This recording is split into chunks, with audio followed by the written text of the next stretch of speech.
la psychiatrie, j'avais jamais été internée en psychiatrie. Oui. La première fois, c'était en 2015, à la suite d'un burn-out ou d'une fatigue, je veux dire, une fatigue extrême, parce que je venais d'être embauchée en tant qu'agent immobilier.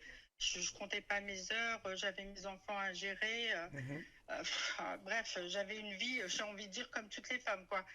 Très, très difficile. Et avec 3 enfants jeunes, Oui. c'était très intense. Du coup, j'ai fait un burn-out.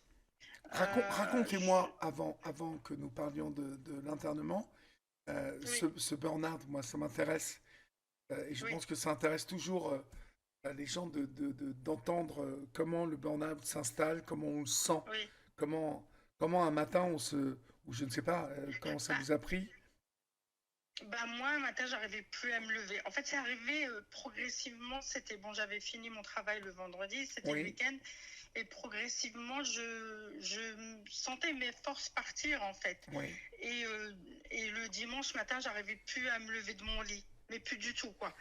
J'arrivais, j'avais, même ma force physique avait disparu. Je n'arrivais pratiquement plus à parler. Et j'ai une amie qui est passée me voir et elle m'a vu dans cet état. Elle m'a emmenée directement aux urgences. Oui, Parce que ce qu'il faut savoir avant le burn-out, on ne le sent pas venir. En fait, ça arrive d'un coup. Vous travaillez normalement. En plus, moi, je travaillais beaucoup.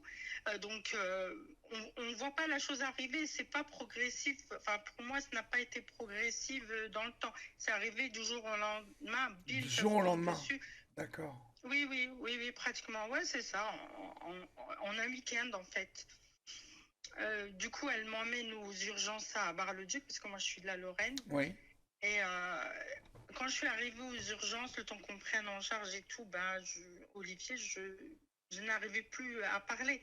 Je ne parlais plus, j'étais épuisée, je Vous n'y n'avais plus arrivez de plus. force. Oui. Ouais, j'étais vraiment, je sais pas comment vous expliquer, c'est incroyable, mais je n'arrivais même plus à parler en fait. J'entendais ce qui se passait, je comprenais ce qui se passait, et j'ai compris quand j'ai entendu mon mari signer l'internement que j'allais me retrouver à Finvel en fait.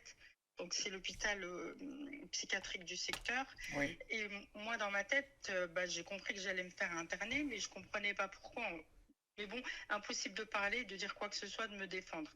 Oui. Donc je suis transférée de nuit à l'hôpital. Donc ils appellent une psychiatre qui est là de garde. Donc elle Oui. me voit, je me souviens qu'elle me soulève la paupière pour voir mes rétines. Je sais pas ce qu'elle me dit. Enfin, je me souviens plus et je suis tout de suite shootée par des calmants.